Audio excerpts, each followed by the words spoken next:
Não importa onde você tá, cara, vendendo a coxinha, ou você tá sendo atendente no posto, seja o que for, seja o melhor. Você tem que se tornar gerente amanhã, você tem que se tornar o dono, fica sócio do negócio que você tá trabalhando hoje. Mas esse desejo tem que ser forte e você tem que se entregar, porque você vai ter que ser o melhor para que isso tudo aconteça. Quando eu olho para trás, as experiências que eu vivi lá atrás, eu estava muito preparado para isso. E aí, óbvio, vocês vão entender no meio dessa história que eu vou contar, que a gente precisa estar preparado para eventos bons, para as oportunidades, mas nós precisamos estar preparados também para as adversidades, as catástrofes que podem surgir. E quando você está preparado para esse momento, cara, você vai com leveza. Esse é o bacana da vida, né? Você tem que ter essa preparação. Com 13 anos, indo para a igreja 3 vezes por semana, a pé, 1h30, lá em Lins, para ir. Eu vejo a trajetória como se eu estivesse fazendo hoje. A pé primeiro, indo para a igreja 3 vezes por semana, a pé, 1h30 para ir, 1h30 para voltar. E eu vendendo coxinha, que foi uma iniciativa da Dona Alzira, minha mãe, lá em Lins, na Vila Cinquentenário, que é uma periferia lá de Lins. E eu me tornei o maior vendedor de coxinha que Lins teve na história. E quando eu falo isso, a galera pergunta assim, mas como assim o melhor vendedor de coxinha?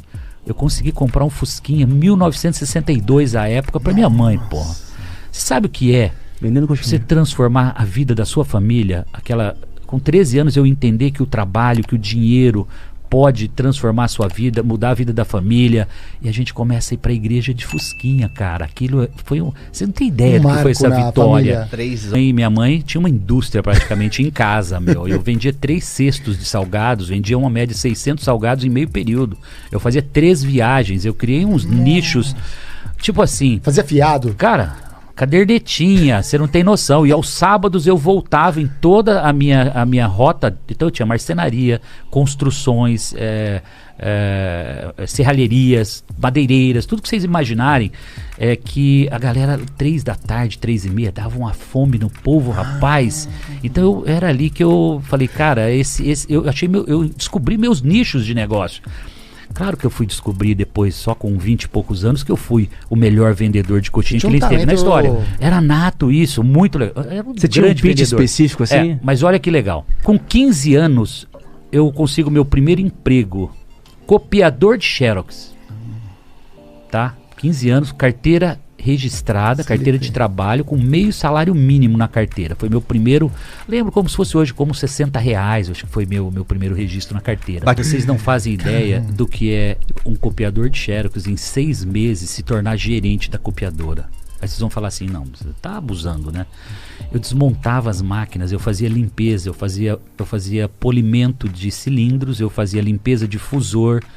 Tudo isso está vivo na minha cabeça até hoje. Aprendeu? Cara, o técnico da Xerox que chegava lá, eu ficava fazendo junto com ele, enquanto ele ia fazendo uma máquina, eu ia fazendo a outra e aprendendo da polimento, fazendo a limpeza de fusor, desmontar a máquina, limpeza por dentro, eu desmontava toda a frente da máquina e fazia a limpeza, porque a cópia, o que eu fiz? Eu fazia as cópias ficarem melhor do que a original, cara. Aí o cliente olhava e falava, não é possível, você está me entregando uma cópia melhor do que o original que eu te trouxe? Eu falei, pois é, aqui o serviço da Garagem Cópias é assim. A cópia tem que ser perfeita e melhor que a original. Com isso, eu fui conquistando os clientes. Eu não estava ali para tirar cópia.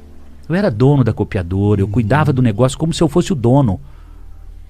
6 meses depois, eu já estava gerenciando. Eu me lembro que eu chegava em casa, compartilhando com a minha irmã, com a família, e dizia assim, olha, eu já tomei metade da cadeira do gerente. Mais um pouquinho, eu sou gerente daquela copiadora.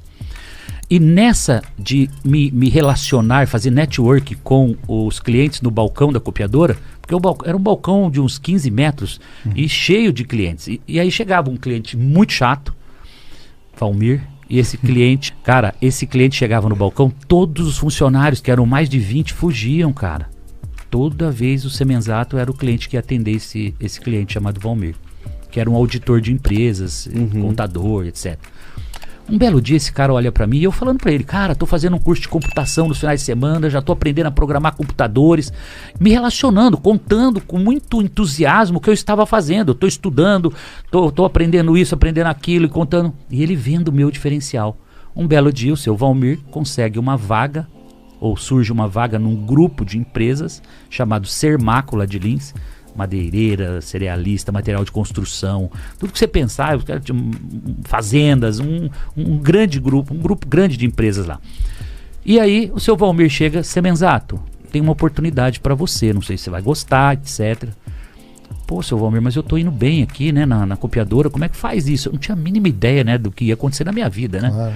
Mas falei, olha, se você conseguir convencer o seu José Rafael Rosa Pacini, que é o dono da copiadora, tá tudo bem, eu topo. Eu tô estudando para isso, eu tô aprendendo a programar computadores para isso.